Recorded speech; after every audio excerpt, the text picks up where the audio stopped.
welcome everybody to another episode of the South Star Classroom. Today it is just me and David, but we got a lot to unpack. Before I get to that, David, how are you doing? Tell us how things are going, and I'll hop in. Let's see. Things are going well. We work is good. Work is busy. I'll be traveling next week, so I will not be here for the show. But let's see what else is going on. It's still hot down here, Charles, in Southern California. And so I just got back from the pool, swimming laps, and I'm just like, is it going to ever stop? I don't know. Well, we live in this like false reality down here. I'm telling you that, man. I was gonna say you have a terrible problem on your hands, buddy. It warmed up back here too. It got cooler, then it warmed up a little bit. It's raining a little bit right now, but it still was a nice day. All in all, I've been pretty busy, as always. But I think some of what I did will come out as I introduce today's show. So how about I go there? Yeah. Sounds good. All right, cool. Also, as part of the check-in, just real quickly. Oh, and you shaved the beard, the beard of I did, knowledge / wisdom. Do we still call you that? Do we call you clean shaven wisdom now? I don't know. It'll come back next week. It'll come back next week. Yeah, I just got tired of. I was like looking, like just kind of unkept. So, what's funny is, especially with me and you being here, I usually let the barber do all my stuff, but then because I've been traveling so much, I've had to shave more and use the foil shavers, and it's kind of it's kind of broken, the razor burns and things like that, man. So I need to be a little softer to my skin. I got to go get it treated to. You need some product. Yeah. I use it. I usually don't have those issues, but shaving on the run, man, is not a good idea. Yeah. Also part of the check-in, have not been paying super close attention, but even if you dip your foot in the water, it's very clear that we are heading towards a presidential election. Oh yeah, that's true. And it's heating up, man. It's just getting totally insane, and the attacks on. Everyone's attacking everyone. It's not really about like what you stand for now. It's just like they're just attacking you for something that you might have said 10 years ago, or maybe even last week. It's like a race. It feels like it's a race to the bottom. So I think I don't know if political campaigns are like this in other parts of the world. They probably are. Well, they just kill people. So they just kill their opponent in some places. Some places it's very civil. You have a spectrum. It's a spectrum, right? Like, let me make sure I'm in frame. Some places have very civil, their country first nationalism, but we just don't agree on this. They have a very cordial election cycle. And some places, they just, the lead dictator just kills the other opponent. This is the thing. Yeah. So no election. Yeah. We're in the middle there. We haven't gotten there. Thank God. Hopefully we never do. Well, I've had a very eventful last few weeks, especially this past weekend. But the big national headline right now is San Francisco Superintendent stepping down after a series of missteps, including a failed school closure plan and massive budget crisis. We're going to break all that down, but I also want to talk about something that was more personal that connects to this and to me. When I was in Memphis recently, I just flew back yesterday, day before. I don't know. It's starting to all meld together. But I was speaking alongside the mayor of Memphis and a lead homicide detective. And while I was there, I captured footage of these mothers that were mourning their kids. And one of those boys was just 14. And, that moment just hits hard for me, and it highlights how our schools and our leaders are just failing too many kids. I want to start off on this San Francisco issue because I think sometimes people can mistake our show for like these education insider, education wonks. I don't really care about much of that stuff, to be quite honest, in the sense of trying to sound smarter or the right terms. The thing that I was at in Memphis, that is the reason why. It is like, what happens when you have such an unstable system? What happens when you have poor leadership, or, major cities where superintendents aren't making it past 4 years on average, who actually suffers from that? And so before I go into the first segment about Matt Wayne's resignation, just wondering if you had anything. I'm going to break down a little bit more about what's happening in San Francisco and some of the details. But just before I went to do that, I don't know if you wanted to jump in at all. Yeah, no, I mean, I think that these things are definitely connected, and this is why we talk about them. We're going to talk about, what's happening in San Francisco and other large urban school districts. I know in California, there's a fiscal crisis. School districts are continue to be mismanaged. And at the end of the day, young people pay for it, right? And they pay for it in the form of lack of resources. They pay for it in the form of school systems that are not educating young people to be prepared to be productive citizens. They pay for it in the form of dropouts, of students that have not, met particular college requirements, or not even prepared for college and have to go directly into the workforce, which is not the end of the, it's not such a bad thing, but you also have a lot of young people that just fall through the cracks and don't end up in any kind of a post K-12 system, and they get involved in street life, or not even that, but just like struggling financially, right? Never quite getting your grounding, to the extreme of people that get involved in street life and violence, and all too often it's Black and brown boys, young men. And so when people, in the ivory towers want to argue politics and what they think is right to get reelected, that has real life consequences for young people. Brother, and that's why we talk about it. You ain't never lied, man. You ain't never lied. I will say, I'm gonna go into this, and then after we break down the San Francisco thing, I want to show a little bit from that video. I don't know if you got a chance to see it, but no, I'll show a little bit of it. But so let's talk San Francisco, where I went to college there. I used to live there. I actually lived in 2 shelters there.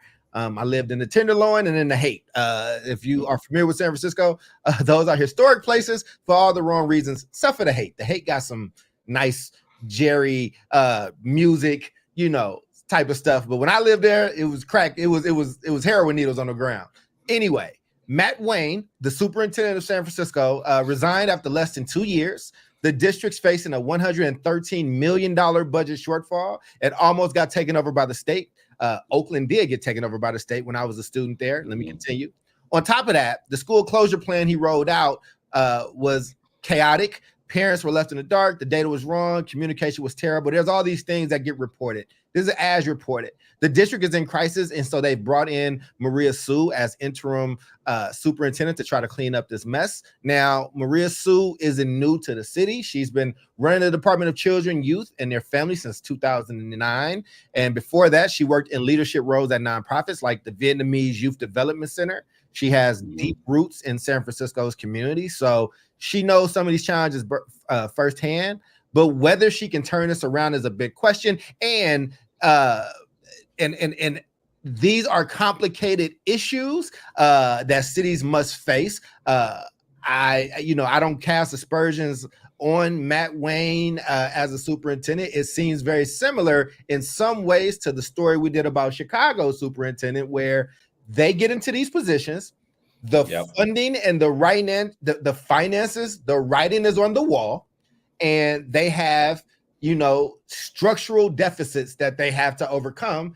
And they are cities that are losing. Well, I know San Francisco is losing so much of its citizenry to these from these public schools. They're going elsewhere. They're going to private. A lot of people are moving in that just don't have children. So you have these buildings intended to hold X amount, and you're getting half, less than half. In some cases, a quarter of the capacity of what the building can hold actually in the school. So let me pause there and just fill in anything I might have left out that was pertinent, David. But otherwise, what are your thoughts and reaction to this? To what particular part? Just like the general, when you saw this, I got this link from you. I saw it and I was like, I'm not surprised. I knew it was coming. Also, Vince Matthews, the superintendent prior, we are both alumni of the same doctoral program at San Francisco State. So shout out to Mr. Matthews, who was trying to leave SFUSD for a minute, and they asked him to stay a few times. So I pray for his sanity, and hopefully he's good coming out of that. But I guess just in general, I don't have anything specific yet. But the overall, and also in the wake of our conversations around Oakland, Chicago, and now, San Francisco, what is this saying to you? I mean, I think it's, I'm generally familiar with San Francisco Unified School District, Oakland Unified, Bay Area in general, the big districts, LA, USD, San Diego, they're all facing similar challenges, as is most of our major cities here in California. So I'm just thinking about this from a California vantage point. The reality is San Francisco Unified under Superintendent Waynes and the previous superintendent and the previous, has just not been good for Black and brown children. Actual declines over the last several years for standardized test scores for Black and brown children in San Francisco Unified. The school district is facing massive declining enrollment, and they have all these school buildings, right? So I think they've got like 50,000 kids in the district, plus or minus, and they've got about 100 physical school sites, 100, right? That's a lot.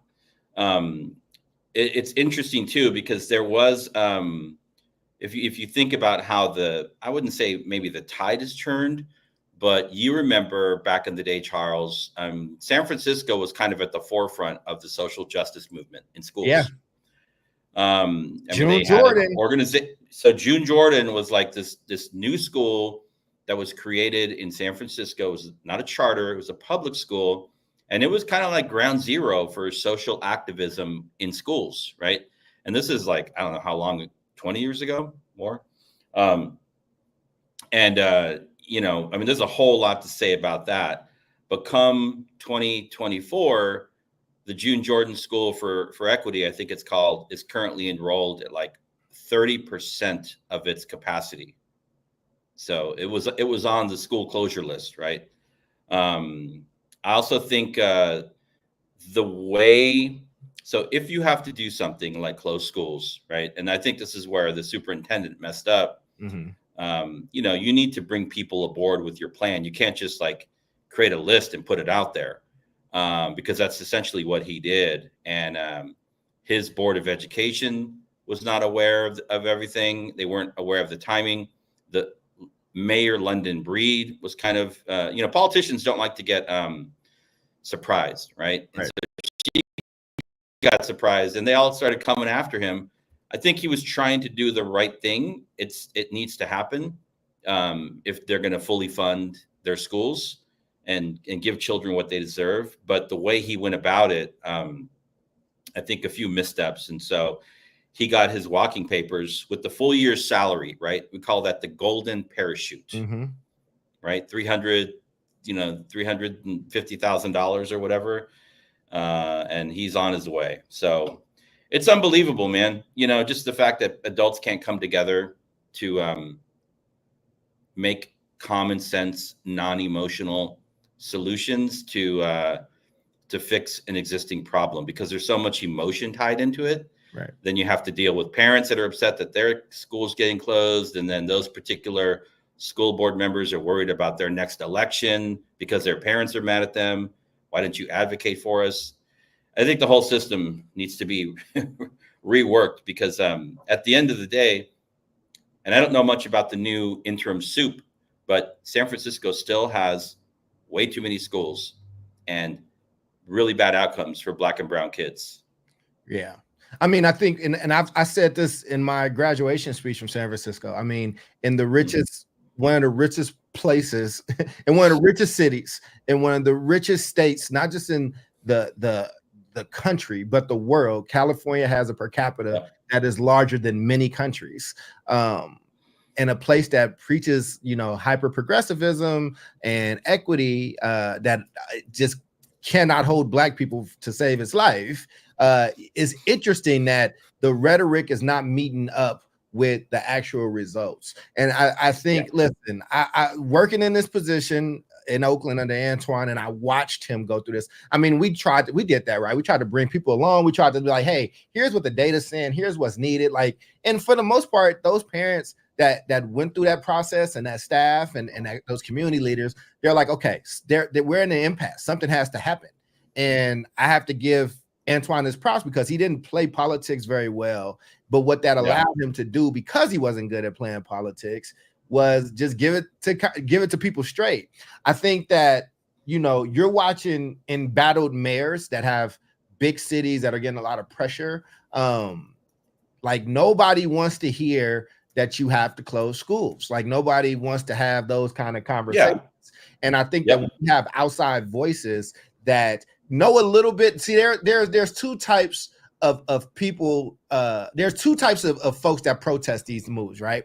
There's genuine people that may not understand the ins and outs of the education, public education economics around what has to happen, what's the law, what's ed code, what's kosher. You know what I'm saying? Like, those people, and all they see is you're closing down Black schools, brown schools, and those neighborhoods that are already dilapidated and places are already gentrifying. I got they back all day. I will sit with them. I will talk with them. I will explain to them, and we can arrive to something. But then there's another type of person that sees that and feeds off that emotion, but they do understand ed code. They do understand the rules. They do know the numbers. They were there for that state takeover before. They were in there when the person overseeing that state takeover, like in Oakland, when they're telling you and giving you specific instructions so that we don't have to take you over again. Those people that go out to those emotionally distraught people and continue to lie and continue to put those emotions. Yeah. And then you end up in these type of situations. Do I think that these mayors are inherently bad people? No. I do think that these are very complex issues, and as long as you continue to treat your community or your constituency with kid gloves and don't give them the facts, we're not talking about nuclear war. We're not talking about that the White House deals with, right? Like, where it's like, it doesn't, you probably shouldn't tell the American people X, because it's going to be mass hysteria. But I do think when this is something about people's kids, and when it comes down to finances and just the facts, whether people understand it or not, if you lead in truth, I think for the most part, people will see that. But it is frustrating, I think, for these people when they feel like they have this superintendent as their general, and the superintendent makes a decision based off the facts, and their first constituency are those students. You run into these type of impasses. And you mentioned the golden parachute, and I'll shut up after this. You mentioned the golden parachute, but here's the thing. Any of you out there that's aspiring to be a public instruction superintendent in traditional public schools, you better negotiate some type of exit strategy, because once you break away from leadership, once you break away from that mayor, once you break away from that board or anybody that co-signed you in the beginning, and you break away in favor of students and families or what you think is best, you're probably going to be asked to resign. You're probably going to get fired, and you want to have something to fall back on. I mean, not to play business, but we had 3 cases that we've talked about in as many weeks where we've seen these type of things happen. That was long-winded. I really want to give it. No, I mean, I think you're spot on, but it's troubling, Charles, because really, let's say if the status quo was good, right, then he's gone. But the status quo is not good, and he was trying to make some moves, and so, like, to break it down, school districts are not funded by the number of schools they operate. They're funded per student, right? Mm-hmm. So if you have 50,000 students spread out across 100 different sites, what is that per kid? How many did you say? If you have 50,000 students that are spread out across 100 sites, each site has what, like I mean, it's crazy. They're incredibly small, right? Like 500, right. Is that right? Yeah, it sounds about right. We don't have us doing math live, bro, on this education podcast, brother. I think that's right. I think. But so here's the issue. It's 500. It's 500. Yeah, 500. Okay, good. I would have been really embarrassed there. So you have a school. Think about a big building that was designed for 2,000 kids. You only got 500 going there. You still have to keep the power on, the heating. If you got AC, they don't have AC in the bay. You got to pay groundskeepers. You got to pay buildings and maintenance to keep the whole thing up. Yeah. When you're actually only occupying, a quarter of the building. And so the other big piece connected to what we're talking about is they can't fully fund positions. Everything gets watered down. So at the end of the day, if I'm a student or you're a student and we draw what in California, $20,000, right? From the state government for education, local and state, we're only seeing like a small portion of that because so much of the other money goes into kind of the system just to maintain its lopsided nature. And so what that means is kids don't get access to, as many like specialists or extracurricular activities, or, lacking in curriculum and instructional materials. Maybe they can't hire, or keep the best, like high paid teachers. There are resources that don't make it to the student. And what that ends up doing is watering down education in a system that's already watered down. And that causes, what we talk about on the show, the, students that are furthest away from opportunity. Absolutely. Like there's a clear fix for it. There's a clear fix, right? But there's just no political will to do it. And I don't even know why the mayor of San Francisco is even chiming in on this issue. There's very little overlap in Chicago's different, right? Right, because it's a mayoral controlled, yes, there's power there. But San Francisco, they kind of have this like firewall built between the superintendent and the mayor. They should be talking to one another. But for her to come out and launch this campaign of no faith for him, there's obviously other stuff going on. Right.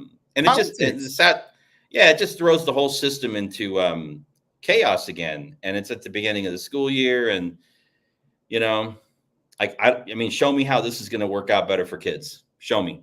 Right. Yeah. And listen, I generally, I have nothing negative to say about Mayor Breed. I don't live in her town. I've met her a few times. She's always been gracious to me. And I know that there's a lot of things she's up against as a Black woman leading a place with there's not a lot of Black people there. And there's a strong Asian community there. And that folks like their leadership. I remember when Oakland went through the switch, and we'll be honest about it. When Oakland went from being Black majority city to Latino majority city, I have friends in Lynn. I sat in those meetings and they said, hey, we are the majority now. Like we want leadership. We want to make sure that somebody's looking out for us. So I understand that there's pressures and that there's politics that we don't understand and information and data we might not know. But again, every city, if you dig into it, there's always something happening, right? And like who constantly loses, who continues to lose, because somebody's walking away with 300 bands. Somebody's walking away with a king's ransom. You know what I mean? Like you can sit on the couch and be depressed in peace for a minute with a $350,000 exit ticket. So the company that I started, if you want to pay me $350K to go away right now, hey, go ahead. I will go start something new, right? But we have to get into these larger issues, man, of who this impacts. But you broke it down. I wrote this on a napkin to help people understand even better.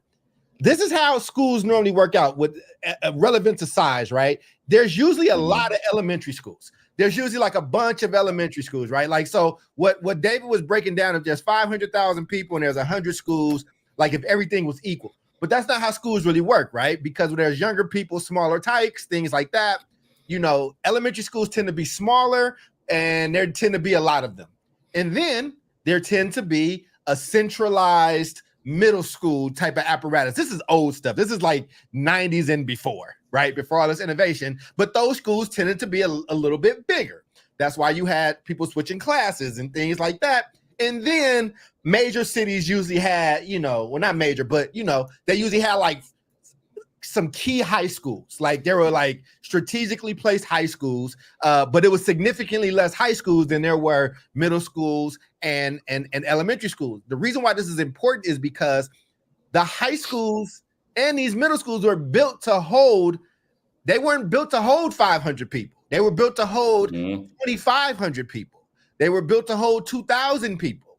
And when you start having these schools where high schools are bringing in, what is June Jordan's like population versus what they can hold? Like, let's just give people facts so they can understand what the damage is. And in places like Oakland, well, actually in California, there's ed code that said because these buildings are not full, any public school student should have access to that building. So what did that mean? That meant that there was a charter, which is a public school, and they needed building space. And guess what? Your building was built to hold 2,500 people, but you only got 500. You got to let these people see this school. You got to see if this school wants to move in there so we can utilize the space and share payment of the utilities, because we can't afford that. Like I've done so many events in school buildings on the weekend, and don't do it if it's hot or if it's cold. You know why? Because most school buildings, unless you get prior notification or prior, I would say permission, they turn off central air and heating because it's expensive, man. Like think about in your house, boy, you couldn't touch the heater. Now think about it at a school. You know what I'm saying? So it's this is what we call a structural deficit. An infusion by billionaires will save you for a moment. And sadly, our industry are the kings and queens and matriarchs and patriarchs of kicking the can down the street and letting generations deal with it. Yeah. This is not a new San Francisco. And I used to do some consulting work in San Francisco Unified, not in the district, but at charter schools in the district, and was actually at one point being recruited for a role for a school there.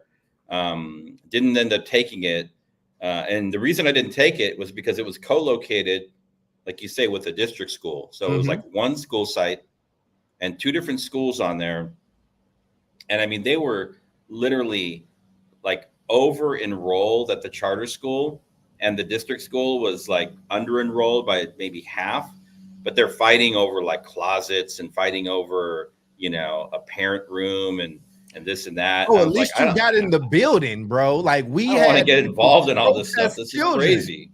Yeah. We've seen people protest children from schools just coming to view the building. Like, I watched the union protest children and families that were on a trip to survey, even if they wanted to co-locate at that location. You understand? Oh, I remember that. Yeah. It was crazy. Yeah. It was crazy. It's ugly. All this stuff, even the fight for like who owns the public school facilities is kind of ridiculous because it says they're public, right? It belongs to the public. If you are the parent of a student that attends a public charter school, you still pay taxes, right? You still pay into it. And everybody pays taxes, right? And those taxes go into fund public goods. So even, at that level, and then the level of this like political jockeying that we see in San Francisco, again, it's sad. It's depressing because none of it is about the kids. None of it. None. And I get it. You said it earlier, like closing your kid's school is going to get closed. You have to go to another school, change your commute, different neighborhood. That's hard.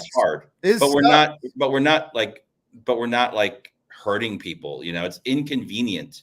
It's not ideal. But for people just to like, pretend like it's the end of the world, it's not. It happens all the time. Well, and stores close. Yeah. Government, the DMV closes in this area because there's nobody there anymore. Oh, the hospital that I was born at closed down. The hospital that I was born at, Westlake Hospital, which I also went to Westlake Junior High School in Oakland. I was born at Westlake Hospital in Illinois. But anyway, it closed down a few years ago because it wasn't ran well. And when I was on a hospital board, and hospitals close, man, like that's, when you're fiscally irresponsible. I mean, but here's the thing, and this is why I started out shooting the average American, the average community member bail, because all you see is like, wait, schools got to close, but we're not closing these white schools. We closing these black schools. We closing these brown schools. We closing these schools with these poor people in it. And there's some politics around that, around which schools get closed, which schools get merged, who goes where. And I get that. Like, to a person that's just watching the news, and if you've been in one of those communities that's dilapidated, that you're not getting all the, you know what I'm saying? Like, that's what it feels like. Like, listen, I told you and Omar a long time ago when this whole immigrant thing started in Chicago, we were off camera. I said, this is the first time I've seen Black people like, wait, hold on. We've been here in these conditions and we haven't gotten any relief, but these new folks have come in, they're getting our resources, they're getting this. Like that's the first time I've seen Black people upset around like an immigration issue to that level. Like I'd never personally seen that in my life. It's usually always this kind of connection, and everybody clears it up, right? Like it's not those people, but when you feel like you've been at the head of dilapidation and things like that, it's like, well, damn, it's always our schools, it's always this. So I understand the emotions that come from people that don't understand some of these things. Listen, it's just a messy situation, and this is why you see superintendents getting pressure from people like a David Castillo or a Charles Cole or us pressuring like the unions and things like that, because we know what's going to happen 6 years from now.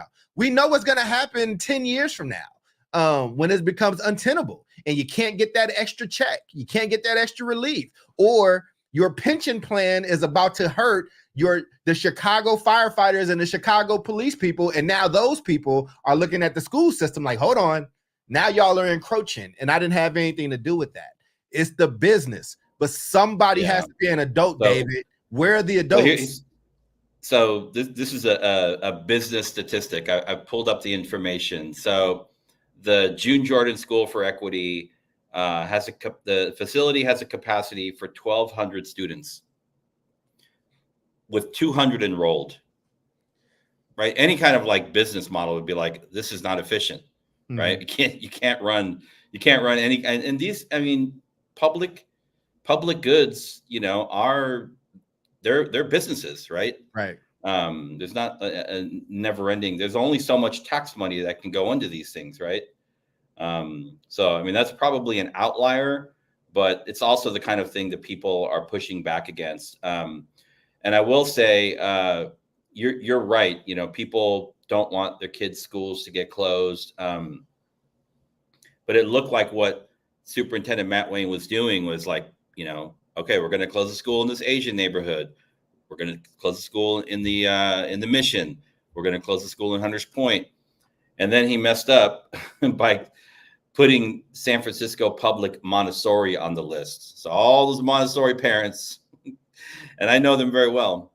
I think he probably stuck the knife in right there, all on his own. And that's the thing, though, right? Because it's like, I mean, listen, man, it is. Some people got more power than others. Some people are more organized than others. I mean, it's just a fact of life. And it's a tough situation, man.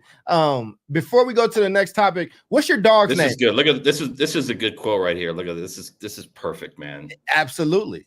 And politics eats good intentions and structure for lunch and then spits it out because it can. I mean, listen, man, you have to be a bureaucratic beast. Well, what's your dog's name back there? Her name is Poppy. She's getting angry because the neighbors are outside. Yeah. Let me see. Poppy was like that. So Poppy, I just want to point out, because I always give Jude shit about her dog. But the cool thing was Poppy was standing up at first in her very stern pointer. She was standing like a pointer. And she did that last week too, where she just stood still, like did not move. Her eyes were fixed on something for like 10 minutes. She's a guard dog, man. She's like, she protects us with all of her energy. It's crazy. She just, the way that she didn't move, she was like a statue. I had to look. She was poking out behind you, and I was like, wait, hold on, something over there. Now she's chilling. She laying down now. She was. Well, she's still looking. She's still looking outside. Yeah. She gotta make sure, man. But that leads me into some other stuff that I get to do though, right? That brings me to what I saw in Memphis when I was giving my talk in Memphis. And I did a few. I did a parent training there about how to be a gen tech, how to make sure you're getting the most out of your kid's school, making sure those parents were equipped with information and knowledge from the agentic Black parent. And then I also did a talk at an event put on by these mothers, a friend of mine, who these mothers had lost their sons to the streets of Memphis. And my talk was just talking about taking our streets back, not just a stop the violence, but like, how do we really handle our streets? And I saw firsthand the pain of these families who lost children. And this is why education matters so much, because, one of those kids was 14 years old, and we're talking about kids. Like these kids should have a future, but instead they're becoming victims of violence. Like they're not here. Like it's not just about a standardized test. It's what these tests represent. These tests predict with a certain accuracy how many of your kids are not just going to be poor, but are going to die. And that's what this is about. I don't care about the wonky stuff. So this connection between failing schools and what happens on the streets is real. And when kids don't feel supported or see a future for themselves, they look elsewhere. And sometimes that elsewhere is very dangerous. I wanted to just show a little bit of it. It's about 5 minutes, but I'm going to show about 2 minutes, and then I'm going to skip ahead to a speech that one of these mothers gave. But we should not be comfortable with any of this. Let's start. You are a mother or a father, and you have lost your child to gun violence. Please come stand up here with me. Always known as Blue. My name is Mona Thompson. Today is my son Kadarius Lewis' first year anniversary. I went to the cemetery. I tell you, God is good. Kadarius! Okay. So it's actually my brother, but I raised him on his son. So his name is Eduardo. Y'all know mine, Big Brother. My son is Carlos Jr. Everybody calls him CEO Los. Everybody knows him. My name is Trunka Richardson, and my son name is James Richardson Lovell, and they call him Zero. My name is Peter. I like food. Personally, Tyrone, second Johnson. Tyrone!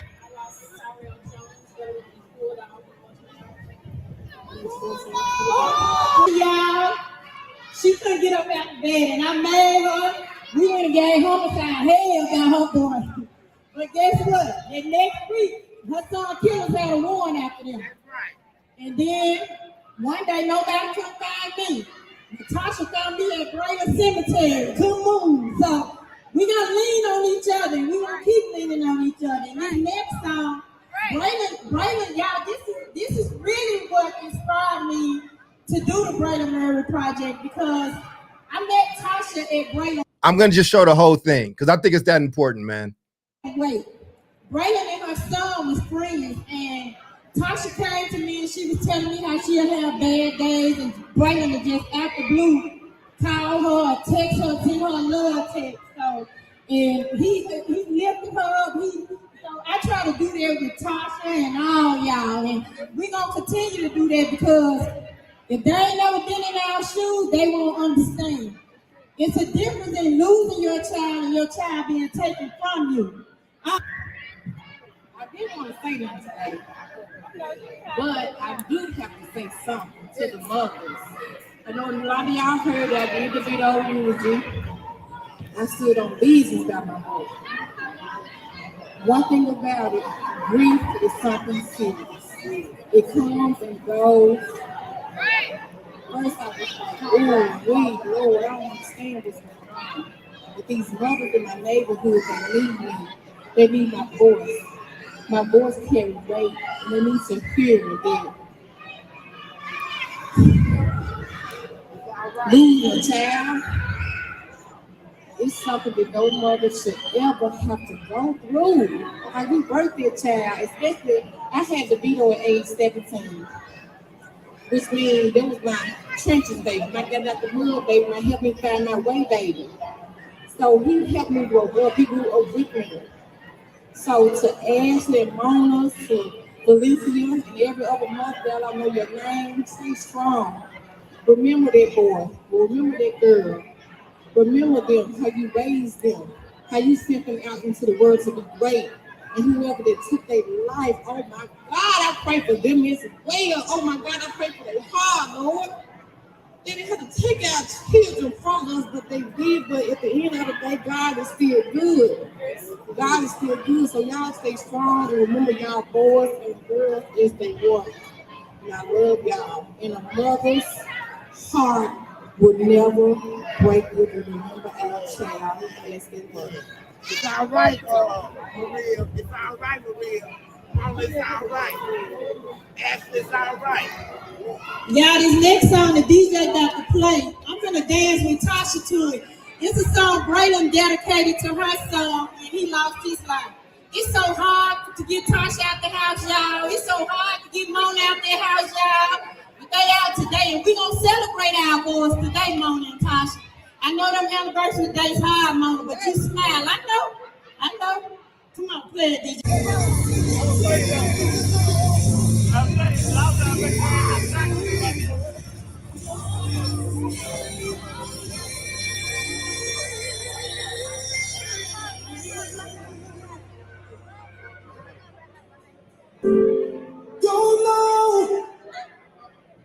Don't know. You don't know. You just don't know.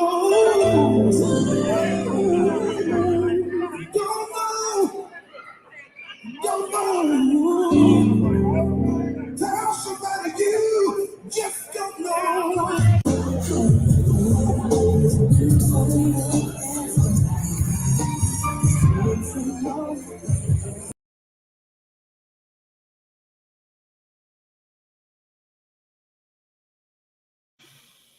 You're muted.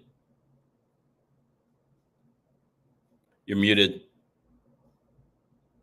Sorry. I said I've buried a lot of people. We have both lost a lot of people in our lives. And it didn't even hit me that you had a 13-year-old son or around that age until we was just watching this. When I gave a talk, the mayor was there. Shout out to the Memphis Lift. Shout out to Sharika Carpenter. The organization is called the Braylon Murray Project. When I say I watched these moms, and it was more than that. I started taping it late. I may have captured half of those moms, and they all they said their kids' names out loud. One of those moms, the one in the pink, lost two. One lost when I was 14. And these women have built this bond over the deaths of their kid. And this is where we also started the first round of the New Niagara Project around education and all of these dilapidated schools. Sometimes we forget what is really, really at stake. Yeah. And I've watched that video a few times. I've sent it to a few people. I cry. I did my talk. Like the homicide detective who is from Memphis, he's a brother. He's 60 and he grew up on those streets. He gave one of the realest talks. And, we can give cops shit all day. But what he said to those people, it was just so honest. And he just broke down what his job is and what he has to do, how he has to say, tell me about your son. Are these the features of your son? Ma'am, I need you to come identify your son. Yeah. I wasn't trying to, because I think sometimes people are like, well, these are smart guys, Alex, or whatever. I don't care about education in that sense, all like the policy stuff. But it's this stuff. You know what I mean? Like, this is why we do it. So yeah, man. I had to just go in the back and just cry. And I had to be strong out there because these moms, these women just stood on it. Like they stood on it. They were strong. They supporting everybody else. And you saw that picture of me with that little boy. I had to clean my face before I took it because I'm like, in 10 years, with the way things are going, they could be talking about this little boy. They could have been talking about me. They could have been talking about David. So let me shut up. And what did that do for you just watching that? Oh man, that was heartbreaking to watch. You know, and I think you nailed it. That is why we started this show, right? Mm-hmm. It's not, you know, we can get into the political conversations and the technical conversations, you know, and but at the end of the day, it's really about the lives of young people and mm-hmm. the lives of young people that have been historically furthest from opportunity. You know, I grew up, the neighborhood I grew up in, I got lucky in school. Mm-hmm. I got there was 100 times where I could have made a left turn or a right turn and ended up, you know, dropping out, ended up getting arrested or getting shot or getting killed, right? And I got lucky, but we shouldn't have to count on people getting lucky to make it through. Like I had friends growing up that, you know, that would get, you know, shot all the time, and a lot of them died, right? A lot of them ended up in prison. People like me that are like my same age. And that's kind of where I reflected. I was like, wait, if something's happening different for me than it's happening for them, mm-hmm. There's something going on here in the system that's not like quite right. And so, you know, that's kind of what propelled me to move into education, to get my education, to move into education. But we still, and this is why we talk about data, even like standardized tests, you know, as much as we probably don't like to talk about them, they are an indicator for something, right? They're an indicator that like a school or a school system is focused on some, like, you know, can I get Charles to, you know, to a certain level in math? Can I get David to a certain level in English language arts? That means that these school systems are focused on education, right? Schools aren't, you know, obviously community is community. Right. Schools are a part of that. Schools are not responsible for everything that happens in the community. They're responsible for educating young people, providing a safe space for them, helping young people to feel validated, to feel worthy, right, to be successful, right? And that means up until 6 p.m., right, with after school programs, because that's when, you know, sports, athletics, that's where most of the crime happens with young people in the afternoons. Mm-hmm. But when the school systems break down, this is what we see happen, right? Young people fall through the cracks. They end up getting involved in, and we know why young people get involved in gangs. It's anything from like a Latino gang to, like, you know, turf gangs to any kind of gang, right? They're looking for some kind of connection. And, you know, gangs are going to always be there to provide it. They're like the last stop, right? If you can't get it in your school, you can't get it in your home, you can't get it in your community. Well, here we go, right? And that, we know where that leads to. So, yeah, man, that's why we talk about this stuff. That's why when we go back to the beginning, we talk about what's happening and why I get so upset and frustrated and angry that people that run these big school systems are not able to make these changes because of bullshit politics. Right. They are not thinking of, this is, you were in Memphis, correct? I was in Memphis. Yes. And I was in same shit's happening. Same shit's happening to black kids and brown kids in San Francisco and in Oakland. We know that, right? If you disaggregate, Oakland is celebrating, right? That we've only had 100 homicides this year, right? It's a victory. Disaggregate that data. Right. Most of them are black, and then probably Latino, right? And so it's crazy, man. And it starts when these people, and most of them are men, some kind of a breakdown in the family, in the community, in schools. And schools basically, I mean, they only, and this is another thing where schools have this thing, you know, it's like mission creep. Yeah. Schools want to get involved in housing. They want to get involved in this and that. I'm like, no, just do your job and do it well. That's all we need you to do, right? And prove to us that you're doing it with, you know, with data, with outcomes. That's all that really matters. Everything else is like sob stories, anecdotes. You know, everybody's got a sad story or a random success story, but I want to know about how all of your kids are doing. Right. Exactly. That's how we get ourselves out of this. And look, I talked in my communities and whatnot, but you go to East LA, it's Latino kids. You go to certain parts of Stockton, it's Southeast Asian kids. You go to reservations, it's Native American kids, right? Like it is.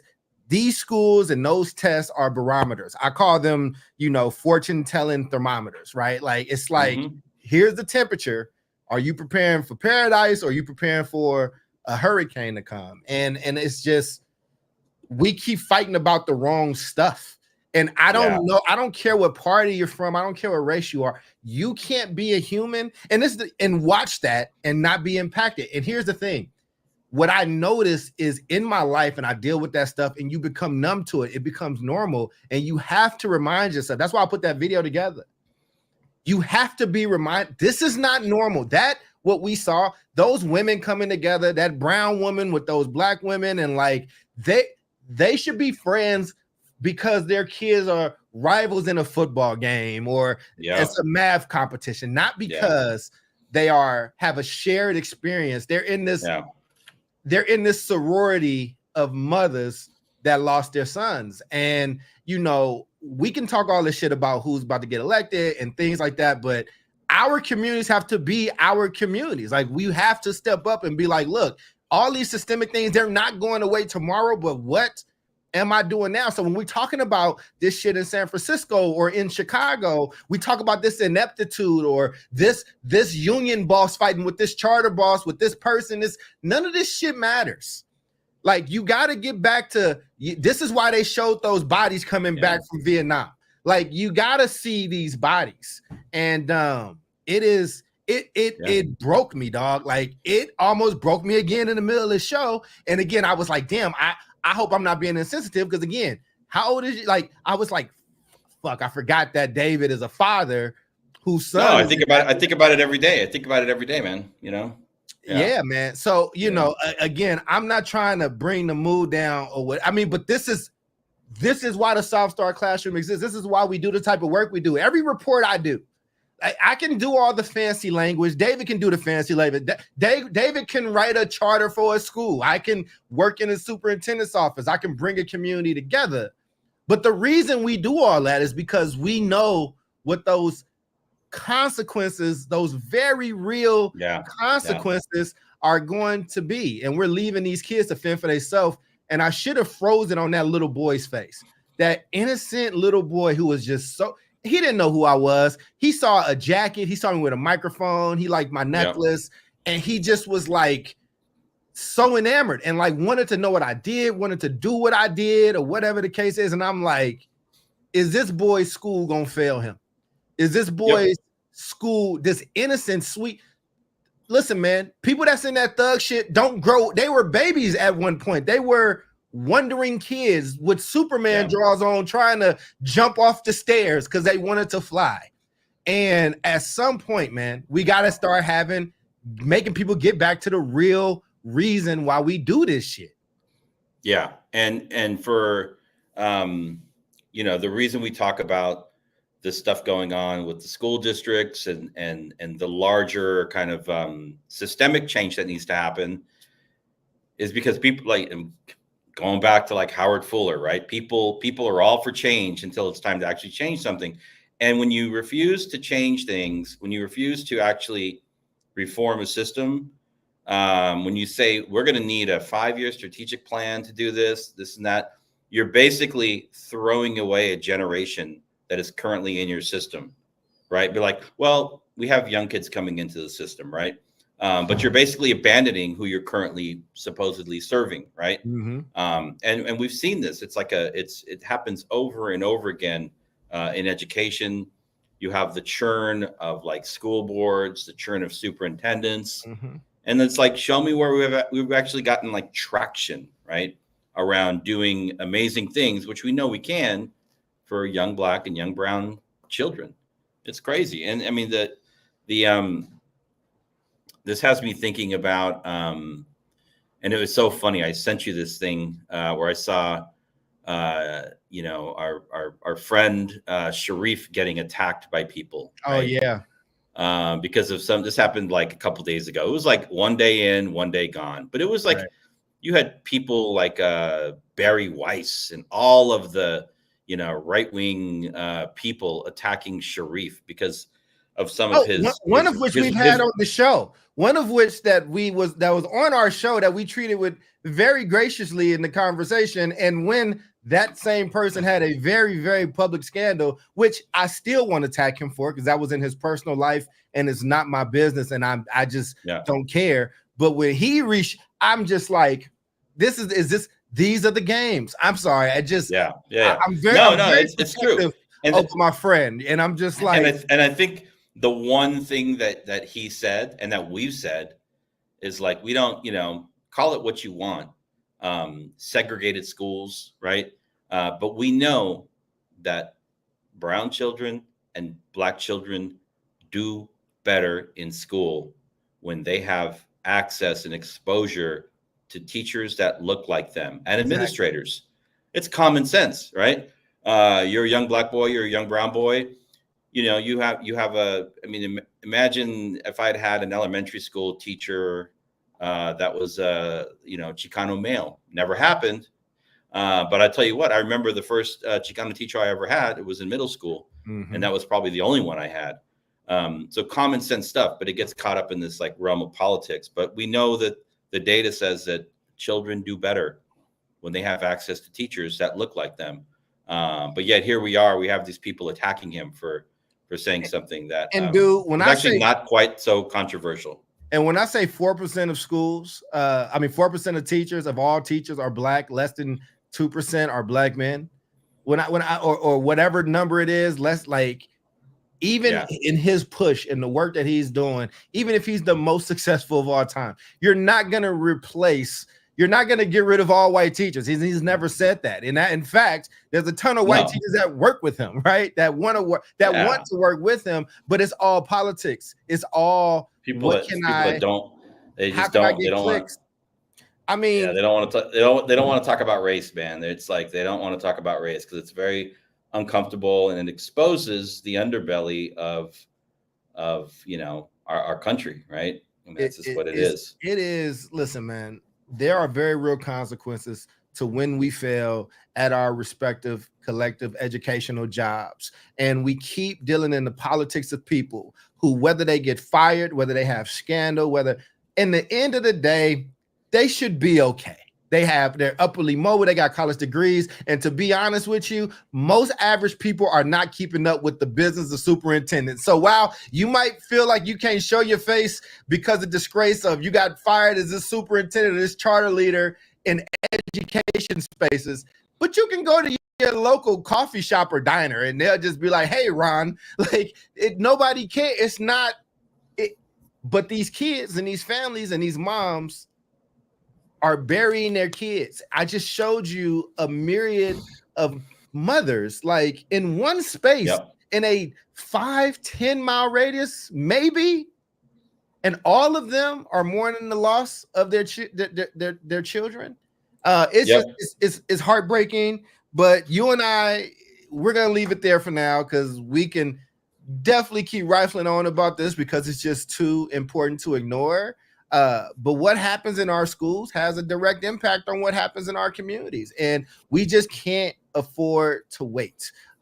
Before I take us out, any final thoughts for you, David, and I'll do our sign off. No, I think we put it all on the table today.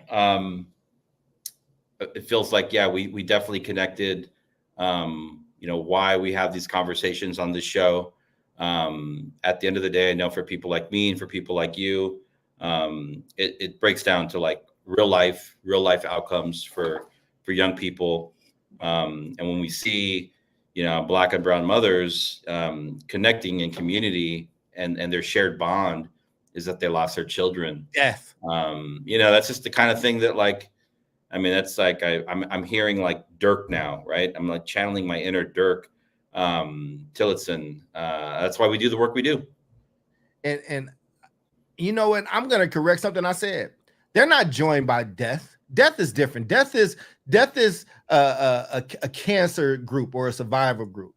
They're bonded by the murder of their children, the you know, and that shit, I needed that. This is not normal, people that's out there listening, but we want to appreciate you for listening. Our sponsor is going to take you out, but until next week, you all stay safe, stay engaged, and keep fighting for our kids. This has been another episode of the South Star Classroom. God bless. Today's episode of BS3 Network is brought to you by McDonald's. McDonald's is going to McDonald's and creating a universe for longtime fans of both McDonald's and anime. I love sauce on my McNuggets and can't wait to try the savory chili McDonald's sauce. It's savory, chili, and bold. For decades, across various episodes and genres, McDonald's has shown up in the anime world and most commonly called McDonald's. McDonald's will be bringing the McDonald's world to life with episodic shorts and manga comics. For a limited time, anime fans will have the opportunity to experience their favorite fictional restaurant.